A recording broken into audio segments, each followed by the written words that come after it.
මේ කතරගම නගරය ඉතාමත් සාමාන්‍ය සෙනසුරාදා අද ඉරිදා දිනයක් සෙනසුරාදා ඉරිදා දිනයන්හි ඉතා අති විශාල මිනිසුන් ප්‍රමාණයක් බැතිමතුන් ප්‍රමාණයක් එන නගරයක් තමයි කතරගම නගරය කියන්නේ. ඉතින් මේ ජල් ගැල්මත් එක්ක ලංකාවට මේ සිදුවලා තියෙන ව්‍යසනයත් එක්ක මෙම ප්‍රදේශයේ මිනිසුන් විතරයි ඉන්නේ. මං හිතන්නේ පිටතින් කිසි කෙනෙක් මේ ඇවිල්ලා නැහැ. මේ ප්‍රදේශයේ තා පාළු ස්වභාවයක් තමයි මිනිසා තියෙන්නේ.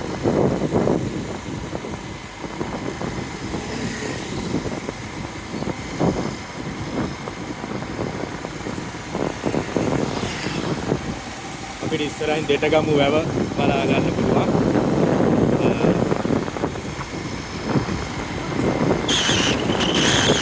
මේ ප්‍රදේශයට පානීය ජලය ගෙනියන අවසරයක් තමයි දැක්කේ.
පරිස්සමින් ඉන්න හැමෝටම උදව් කරන්න.